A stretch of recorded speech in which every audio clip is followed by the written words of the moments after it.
End goal buyers, మీ కష్టాల్లో నమ్మకమైన మీ ఆత్మీయ నేస్తం. ఇదంతా ఇంటర్లింక్డ్. ఇది దానికోసం మీరు చూస్తున్నారు తెలంగాణలో మన పాపులేషన్ కన్నా ఎక్కువ వైట్ రేషన్ కార్డులు ఉన్నాయి మన దగ్గర.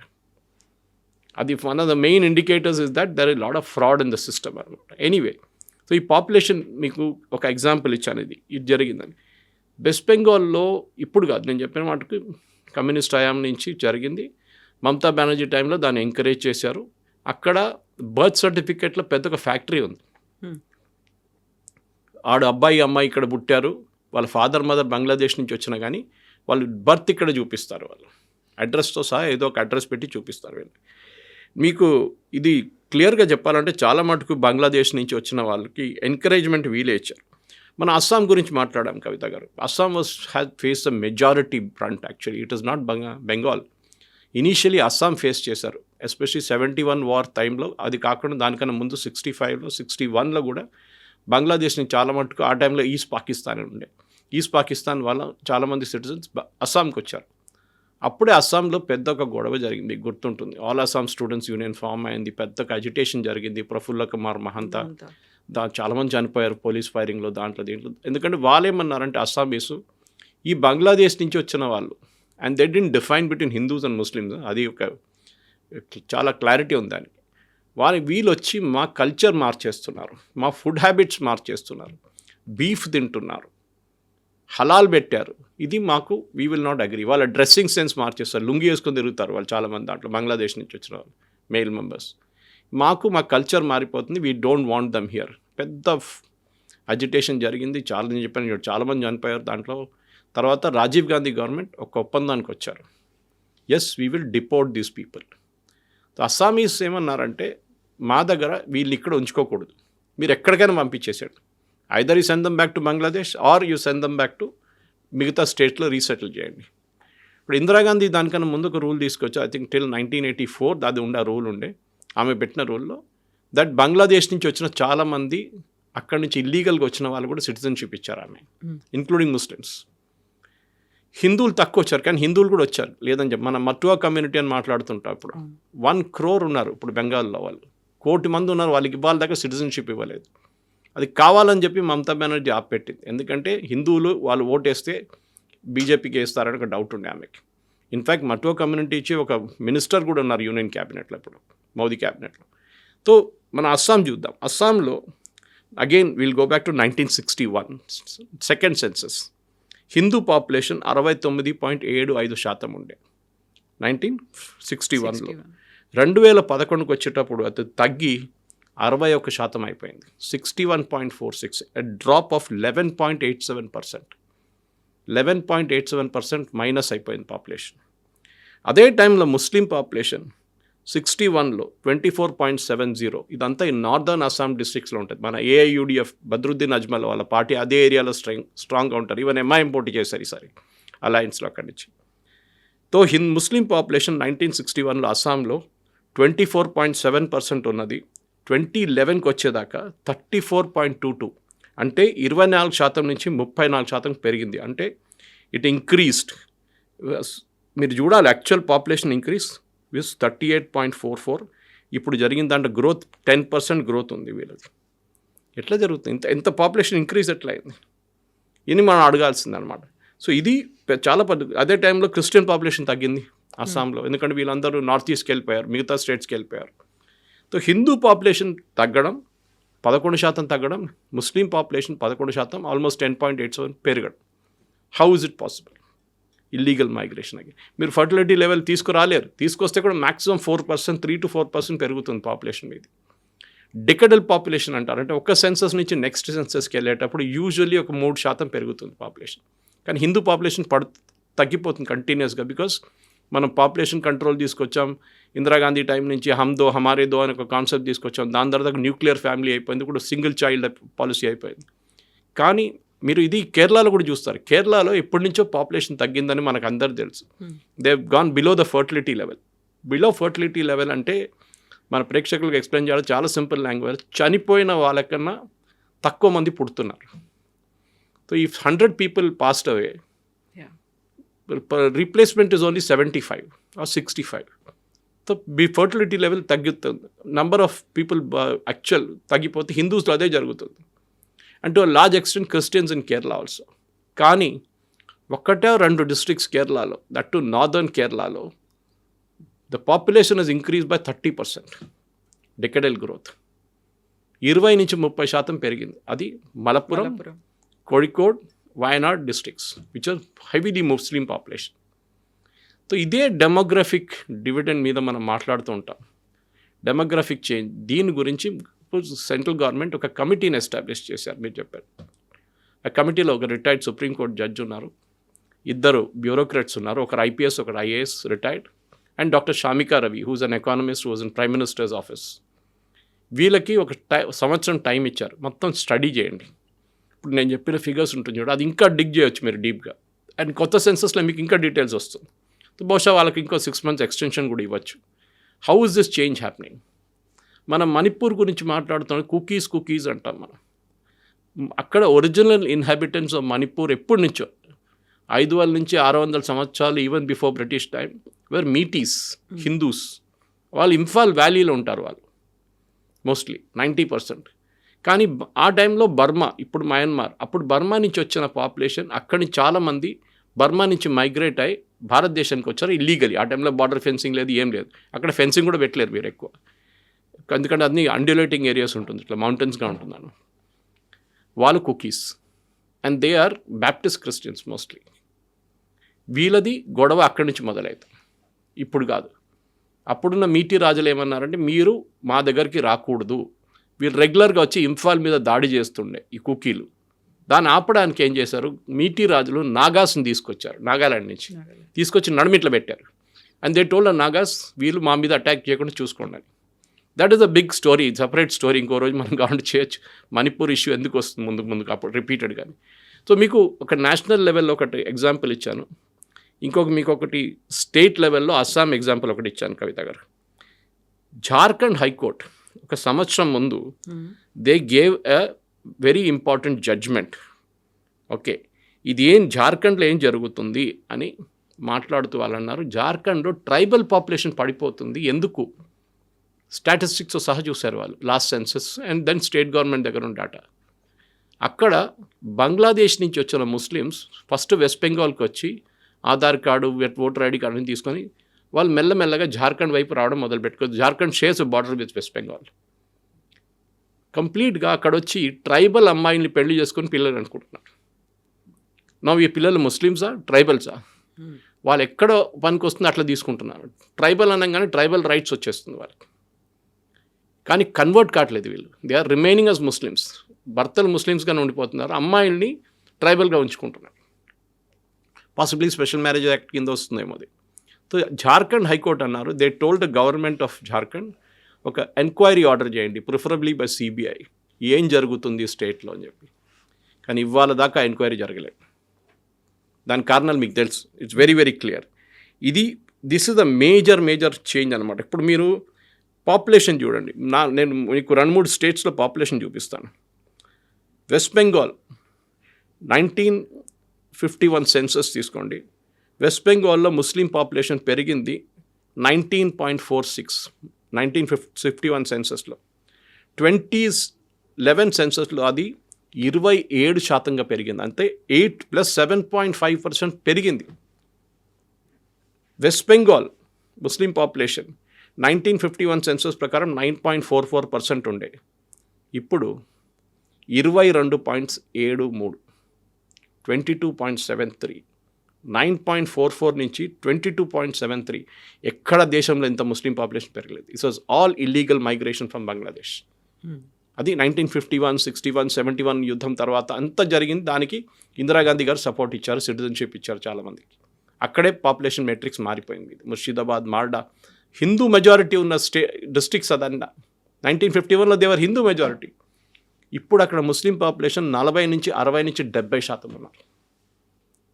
ఇది సో 13.29% బెంగాల్ జార్ఖండ్ బార్డర్లో పెరిగింది పాపులేషన్. వెస్ట్ బెంగాల్లో అదే టైంలో 7.55% పెరిగింది. So Jharkhand also is a new axes దీంట్లో. ఇది సెంట్రల్ గవర్నమెంట్ కూడా చాలా క్లియర్గా వాళ్ళకి తెలిసిపోయింది. దానికోసం అమిత్ షా గారు ఒకటో రెండు మేజర్ ఆర్డర్, ఒకటి కమిటీని కాన్స్టిట్యూట్ చేశారు. నెక్స్ట్ వన్, బార్డర్ దగ్గర ఉన్న 50 కిలోమీటర్ దాకా ఉన్న ఏ ఇల్లీగల్ కన్స్ట్రక్షన్ ఉన్నా దాన్ని కొట్టుపడేమన్నారు. బికాజ్ వీరేం చేస్తారంటే ఫస్ట్ దూరం వచ్చి ఇంట్లో ఉంటారు, అది లోకల్ ఏదో మస్జిద్ ఉండొచ్చు, దర్గా ఉండొచ్చు, ఏదో ఒక సెటప్ చేసి ఉంటారు వీళ్ళు. అక్కడ వచ్చి వారం 10 రోజుల పాటు ఉంటారు, ఈ ఏజెంట్లు తీసుకొస్తారు దళాలు వాళ్ళు. దాని తర్వాత అక్కడి నుంచి స్లోలీ మూవ్ అవుతారు దమ్దమ్ వైపు, హౌరా వైపు, కల్కటా వైపు. నిన్న ఇంటర్వ్యూ చేసిన వాళ్ళు చాలామంది మీరు చూసుంటారు, బార్డర్లో వాళ్ళు బార్డర్ పోస్టింగ్ దగ్గర వెయిట్ చేస్తున్న వాళ్ళు ఏమన్నారు, బైక్ మెకానిక్, లేడీస్ ఏమో ఇంట్లో మెయిడ్గా పనిచేస్తున్నారు, కొంతమంది రెస్టారెంట్లో పనిచేస్తున్నారు అబ్బాయిలు. వీళ్ళందరూ మీరు ఎందుకు వచ్చారంటే అక్కడ మాకు ఉద్యోగం లేదంటే, అంటే మేము భారతదేశం ఏమైనా ఉద్యోగం కోసం తీసిపెట్టుకున్నాము. అండ్ సుప్రీంకోర్టు అన్నారు, సుప్రీంకోర్టు మేజర్ జడ్జ్మెంట్ ఒక 3 years ముందు అన్నారు, మనం ధర్మశాల కాదు, మనం ఎవరిని కావాలంటే తెచ్చుకొని ఇక్కడ పెట్టుకోవడానికి. ఎందుకంటే దట్ కేస్ కేమ్ అబౌట్, చాలామంది కాంగ్రెస్ వాళ్ళు అప్పుడప్పుడు చెప్తుంటారు ఈ కేసు గురించి. నాకు ఒకసారి క్లారిఫికేషన్ కూడా ఇస్తాను. ఇది ఒక 2 సంవత్సరాల ముందు మన ఢిల్లీ నుంచి ఒక 10 మంది రోహింగ్యాలు పట్టుకున్నారు. అక్కడ లక్షల్లో ఉన్నారు actually. Rohingyas are different from Bangladesh, అది ఒక క్లారిఫికేషన్. రోహింగ్యాస్ వచ్చింది మయన్మార్ నుంచి వచ్చారు. అక్కడ అరకాన్ రీజన్ నార్త్ మయన్మార్లో జరిగిన పెద్ద, ఇప్పుడు కూడా నడుస్తుంది అక్కడ బ్యాటిల్ నడుస్తుంది, ఇస్లామిస్ట్ వర్సెస్ బుద్ధిస్ట్. అక్కడ పెద్ద ఒక గొడవ ఉంది, army, Myanmar army versus Islamic groups. అక్కడి నుంచి పారిపోయి వచ్చిన వాళ్ళు రోహింగ్యాలు. 10 మంది రోహింగ్యాల్ని డిపోర్ట్ చేయమని సుప్రీంకోర్టు దాకా వెళ్ళిన కేసు. ఇండియన్ గవర్నమెంట్ ఏం చేశారు, వాళ్ళని తీసుకెళ్ళి అండమాన్ దాకా తీసుకెళ్ళి వాళ్ళందరికీ ఒక లైఫ్ జాకెట్ ఇచ్చేసి, ఒక చిన్న బోట్ ఇచ్చేసి పంపించేశారు వాళ్ళు. అది పెద్ద గొడవ జరిగింది. ప్రశాంత్ భూషణ్ సుప్రీంకోర్టులో అదే రోజు పొద్దున వచ్చి వాళ్ళని పంపించారు, హ్యూమన్ రైట్స్ అయిపోయిందో. సుప్రీంకోర్టు అన్నారు, they are not our citizens. And first of all మీకు ఎట్లా తెలుసు వాళ్ళు అక్కడ ఉన్నారని అడిగారు. వాళ్ళు నాకు ఫోన్ చేశారు అక్కడి నుంచి, ఏది ఇండియన్ ఫోన్ యూజ్ చేసి మయన్మార్ నుంచి వీళ్ళు ఫోన్ చేస్తున్నారంట వీళ్ళు. అప్పుడు ఆలోచించండి ఎంత మట్టుకు ఇల్లీగల్ ఇమిగ్రేషన్ నడుస్తుంది మన దేశంలో. ఎనీవే, ఇప్పుడున్న దాంట్లో మనం చాలా క్లారిటీగా వచ్చేసింది ఏంటంటే, యూనియన్ గవర్నమెంట్ చాలా స్ట్రిక్ట్గా తీసుకున్నారు. సువేందు అధికారి నేను అన్నారు, వీళ్ళని తీసుకొచ్చి పోలీస్ స్టేషన్లో పెట్టి కేసు రిజిస్టర్ చేసి జైలుకి పంపించి ఏమొద్దు. ఒక చట్టం ఉంది వెస్ట్ బెంగాల్లో, that is applicable to all border states. ఏంటది, మీరు ఎవరైనా ఇల్లీగల్ ఇమిగ్రెంట్ని పట్టుకుంటే 2 ఆప్షన్స్ ఉన్నాయి. ఒకటి హోల్డింగ్ సెల్ అని ఒకటి ఉంటుంది, జైలు కాదు, ఒక హౌస్ అరెస్ట్ లాగా, ఒక పెద్ద కాంపౌండ్లో 10-20, శ్రీలంకన్ టైంలో జరిగింది అది, సేమ్ థింగ్ హ్యాపెన్. ఇప్పుడు కూడా ఉంది అది తమిళనాడులో. హోల్డింగ్ క్యాంప్ ఉంటుంది, ఆ హోల్డింగ్ క్యాంప్లో వీళ్ళని ఉంచుకుంటారు. అక్కడ it is better than a jail, ఫ్యామిలీస్గా ఉండొచ్చు. దాని తర్వాత 7 రోజుల లోపల వాళ్ళ మీద ఒక డిసిషన్ తీసుకోవాలి, డిపోర్ట్ అవ్వడం. వాళ్ళ దగ్గర డాక్యుమెంట్స్ ఉందా, లేదు, డాక్యుమెంట్స్ ఉందా చెక్ చేయండి, అది మోస్ట్లీ ఫ్రాడ్ డాక్యుమెంట్స్ ఉంటుంది. దాని తర్వాత వాళ్ళని డిపోర్ట్ చేయాల్సి. ఈ డిపోర్టింగ్ ఇస్ అ బిగ్ ప్రాబ్లం, ఎందుకంటే బంగ్లాదేశ్ ఇప్పుడు కూడా ఒప్పుకుంటలేరు వాళ్ళ సిటిజన్స్ మన దగ్గర ఉన్నారని. కానీ ఒక్కసారి మన డాక్యుమెంటేషన్ కరెక్ట్గా తీసుకుంటే దాని తెలిసిన, ఇప్పుడు వీళ్ళు వచ్చిన వాళ్ళు మ్యాక్సిమం మీరు చూసుంటారు బార్డర్లో వెయిట్ చేస్తున్న వాళ్ళు అందరూ ఖుల్నా నుంచి వచ్చారు. That's a border district bordering Bangladesh. Khulna నుంచి వచ్చారు వీళ్ళందరూ. జస్ట్ మన ఇక్కడి నుంచి ఏం చెప్తారు, మనకు మణికొండ దాకా వెళ్ళే డిస్టెన్స్లో మీరు క్రాస్ చేసుకోవచ్చు ఖుల్నాకి. సో వాళ్ళు అట్లా క్రాస్, అప్పుడు బార్డర్ లేదు, ఏం లేదు, ఫెన్సింగ్ లేదు, ఏం లేదు. ఇప్పుడు ఫెన్సింగ్కి మనకు తెలిసిన 480 ఏకర్లు ఇచ్చేస్తారు, ఇంకొక 200 ఏకర్లు ఇవ్వాల్సి వస్తుంది, ఫెన్సింగ్ చేసేస్తున్నారు వాళ్ళు. కానీ ఇప్పుడు ఉన్న వాళ్ళని ఏం చేస్తారు, so detect is a first step. ఈ డిటెక్షన్ ఎట్లా వచ్చిందంటే ఎస్ఐఆర్ నుంచి వచ్చింది. దానికోసం మమతా బెనర్జీ, కాంగ్రెస్, సిపిఎం వీళ్ళందరూ ఎస్ఐఆర్ గురించి సుప్రీంకోర్టు దాకా ఎందుకు వెళ్ళారంటే వీళ్ళని ఇక్కడ ఉంచుకోవడానికి. These were their vote banks. ఒక్కసారి వాళ్ళు ఎస్ఐఆర్లో సక్సీడ్ అయ్యారనుకోండి, then they become Indian citizens. Because మన కాన్స్టిట్యూషన్ అది చెప్తుంది, only an Indian citizen can vote. కానీ నిన్న కూడా సుప్రీంకోర్టు వాళ్ళ ఫైనల్ జడ్జ్మెంట్లో స్పెషల్ ఇంటెన్సివ్ రివిజన్ కూడా చాలా క్లియర్గా చెప్పారు, ఇట్స్ ఎ కాన్స్టిట్యూషనల్ రిక్వైర్మెంట్. మన కాన్స్టిట్యూషన్లో రాసి పెట్టారు ఇది, that they should be a regular SIR. Actually 10 సంవత్సరాలకు ఒక ఎస్ఐఆర్ చేయాలి, కానీ మన దగ్గర చేయలేదు. దానికి చాలా కారణాలు ఉన్నాయి. ఇప్పుడు ఒకటేసారి చేసినప్పుడు ఏమైందంటే 1 కోటి మంది దాకా వెళ్ళిపోయారు లిస్ట్ నుంచి. అండ్ 1 కోటి మందే ఇప్పుడు ఎక్కడ ఉన్నారు. దాంట్లో ఫస్ట్ స్టెప్ ఏం చేశారు, సువేందు అధికారి మొన్న వీళ్ళకి అన్నపూర్ణ స్కీమ్ అని చెప్పి ఒక స్కీమ్ ఉంది వెస్ట్ బెంగాల్. లేదు, that is food. In Bengal it is other way around. Annapurna there is 3000 rupees మహిళలకి ఇస్తారు పర్ నెల. మమతా బెనర్జీ 1500 ఇస్తుండే. ఇప్పుడు సువేందు అధికారి గవర్నమెంట్ వచ్చిన తర్వాత వీళ్ళు డేటా మ్యాచ్ చేసి చూశారు. ఇప్పుడు ఈజీ కదా మీకు కంప్యూటరైజేషన్ ఉన్నప్పుడు. డిలీటెడ్ డేటా ఎలక్షన్ కమిషన్ దగ్గర నుంచి మినిస్ట్రీ ఆఫ్ హోమ్ అఫేర్స్కి వెళ్ళింది. నిన్న సుప్రీంకోర్టు చెప్పారు మళ్ళీ దట్ ఎలక్షన్ కమిషన్ ఈ డేటా మొత్తం మినిస్ట్రీ ఆఫ్ హోమ్ అఫేర్స్కి హ్యాండ్ ఓవర్ చేయండి, ఎవరెవరిని డిలీట్ చేశారు లిస్ట్ నుంచి అని చెప్పేసి. అక్రాస్ ద కంట్రీ మినిమం 12 కోట్ల మంది లిస్ట్ నుంచి తీసేశారు కవిత గారు. మన పాపులేషన్ 140 కోట్లు కాదు, 130 కోట్లే. ఈ 10 కోట్ల మంది బంగ్లాదేశ్ నుంచి వచ్చిన వాళ్ళు, కొంతమంది చనిపోయిన వాళ్ళు ఉన్నారు, డూప్లికేట్ ఓటర్స్ ఉన్న వాళ్ళు. సో అంతా తీసేసి 130 కోట్లే మన పాపులేషన్ యాక్చువల్లీ. అది సెన్సస్లో తెలిసిపోతుంది చాలా క్లియర్గా. కానీ ఇప్పుడు ఈ సెన్సస్లో జరిగే ఎస్ఐఆర్ ప్రాసెస్లో తీసేసిన వాళ్ళది అన్నపూర్ణ స్కీమ్లో క్రాస్ మ్యాచ్ డేటా చెక్ చేస్తే దాంట్లో 30% మహిళలు చనిపోయిన వాళ్ళు. వాళ్ళ పేరు మీద ఎవరో బెనిఫిట్ తీసుకుంటున్నారు. ఎవ్రీ మంత్ 1500 వస్తున్నాయి వాళ్ళకి. వాళ్ళ బ్యాంక్ అకౌంట్లో పడుతుంది. అంటే బ్యాంక్ అకౌంట్ ఎవరు ఓపెన్ చేశారు అంటే జన్ధన్ స్కీమ్లో ఫేక్ డాక్యుమెంట్స్ ఇచ్చి చేసుకున్నారు. బికాజ్ ఆ లెవెల్లో సర్టిఫికేషన్ స్టేట్ గవర్నమెంట్ చేయాల్సి వస్తుంది. స్టేట్ గవర్నమెంట్ డేటాని వాళ్ళ డిస్ట్రిక్ట్ మేజిస్ట్రేట్స్ ఇమ్మీడియట్లీ సువేందు అధికారి ఒక 4 రోజుల ముందు అక్కడున్న 33 డిస్ట్రిక్ట్ కలెక్టర్స్కి రాశారు, ఈ డేటా మొత్తం చెక్ చేయండి, ఎవరెవరు బెనిఫిషరీస్ ఉన్నారు. ఇంకొక 20% అక్కడ ఉన్న డిలీట్ అయిన ఓటర్స్ అంటే బంగ్లాదేశ్ వాళ్ళు మన దేశంలో వచ్చి మన స్కీమ్స్ తీసుకొని మన రేషన్ కార్డులు మన బియ్యం కానీ గోధుమలు కానీ తీసుకొని వాళ్ళు బతుకుతున్నారు. మన ప్రజలది ఏమవుతుంది? He asked yesterday, he said వీళ్ళు మా దామాదు కాదు, వీళ్ళని బిర్యానీ తినిపించడము, పోలీస్ స్టేషన్లో కూర్చోబెట్టడం, జైలుకి తీసుకెళ్ళడం, అది ఇంకో 10 సంవత్సరాలు నడుస్తుంది. Directly hand over to BSF. So BSF ఏం చేస్తారంటే వీళ్ళది ఫస్ట్ ప్రాసెస్లో వీళ్ళ దగ్గర ఉన్న పేర్లు తీసుకుని వాళ్ళ డాక్యుమెంట్స్ ఏం లేదంటారు, ఉంటే కూడా పడేస్తారు వాళ్ళు. నిన్న ఇంటర్వ్యూ చేసిన 4 అదే అన్నారు, మా దగ్గర ఆధార్ ఉంది, పాన్ కార్డు ఉంది, ఒకటిదైతే పాన్ కార్డు కూడా ఉందంట, అండ్ ఓటర్ ఐడి కార్డు ఉంది, రేషన్ కార్డు ఉంది. ఎక్కడ అని అడిగితే మేము అక్కడ పడేస్తాం, ఇంటికాడ పడేసి వచ్చేసినామని. బికాజ్ అది ఇల్లీగల్గా సంపాదించారు వాళ్ళు. ఇప్పుడు జరుగుతుంది ఏంటంటే వీళ్ళని తీసుకొచ్చి క్యాంప్లో కూర్చోబెడతారు. క్యాంప్లో కూర్చోబెట్టి ఒక ఫామ్ ఉంది, ఫామ్ ఫిల్అప్ చేపిస్తారు. బేసిక్ డీటెయిల్, మీ పేరేంటి, మీరు ఎక్కడి నుంచి వచ్చారు, ఖుల్నా నుంచి వచ్చారా, మీరు ఢాకా నుంచి వచ్చారా, ఎక్కడి నుంచి, ఏ డిస్ట్రిక్ట్ నుంచి వచ్చారు. Most of them are illiterate, at least parents. కొంతమంది యంగ్స్టర్స్కి కొంచెం డీటెయిల్స్ ఇంకా తెలుసు, మేము ఈ విలేజ్ నుంచి వచ్చామని. దాని తర్వాత ఏం చేస్తారంటే వీళ్ళది కంప్లీట్ బయోమెట్రిక్ తీసుకుంటారు. 10 ఫింగర్ ప్రింట్లు బయోమెట్రిక్ స్కాన్ చేస్తారు. స్కాన్ చేసి నేషనల్ క్రైమ్ రికార్డ్ బ్యూరోతో మ్యాచ్ చేస్తారు. This will take hardly 5 seconds, 5 to 10 secondsలో మ్యాచ్ అయిపోతుంది. నేషనల్ క్రైమ్ రికార్డ్ బ్యూరోలో ఏదైనా దొంగతనం చేశారా, మర్డర్ చేశారా, క్రిమినల్ కేసు ఉందా, వాళ్ళ హిస్టరీ ఏంటి, వాళ్ళ హిస్టరీ అంటే పక్కన కూర్చోబెడతారు. ఆల్ క్లియర్ అంటే మళ్ళీ ఐరిస్ స్కాన్ తీసుకుంటారు వీళ్ళది. ఐరిస్ స్కాన్ ఈ 10 ఫింగర్ ప్రింట్లు తీసుకున్న తర్వాత వీళ్ళది డాక్యుమెంటేషన్ చేసి వీళ్ళ పేరు అన్ని డీటెయిల్స్ ఇచ్చి ఒక రోజులో 20, 30, 40, 50 మంది ఉండొచ్చు యాజ్ పర్ ద స్పీడ్. ఇప్పుడు ఆల్రెడీ 200 మంది వెయిట్ చేస్తున్నారంట ఇవాళ కూడా. సో అట్లా కాకుండా చాలా క్యాంప్స్లో వేలాది మంది ఉన్నారు, ఇంకా పెద్ద పెద్ద ప్రొసెషన్ లాగా వెళ్తున్నారు వీళ్ళు. సో వీళ్ళని then there is a flag meeting, Bangladesh border guards and మన బిఎస్ఎఫ్ కమాండర్స్ నడిమిట్లో ఒక ఫ్లాగ్ మీటింగ్ ఉంటుంది. ఇప్పుడు ప్రతిరోజు జరుగుతుందంట, ముందంతే వారంలో ఒకసారి జరుగుతుండే. సో దాంట్లో వీళ్ళు లిస్ట్ ఎక్స్చేంజ్ చేస్తారు. చూడండి, 30 మంది ఉన్నారు, వీళ్ళ విలేజ్ ఇది, వీళ్ళ పేరు ఇది, వీళ్ళు వచ్చిన డీటెయిల్స్ ఇది, ఏ రోజు ఇక్కడికి వచ్చారు, ఏ ఇయర్లో వచ్చారు, okay, these are the details we have with us. మీరు కావాలంటే వాళ్ళని పిలిచి ఒకసారి అడగండి. సో బంగ్లాదేశ్ వాళ్ళు వీళ్ళని తీసుకొని, బంగ్లాదేశ్ బార్డర్ గార్డ్స్ వీళ్ళని ఒకసారి క్వశ్చన్ చేస్తారు. And most of them speak Bengali only, Bengali భాష మాట్లాడతారు. దాని తర్వాత వీళ్ళని యాక్సెప్ట్ చేసి వాళ్ళు అటువైపు తీసుకెళ్ళిపోతారు. This is the process that is happening.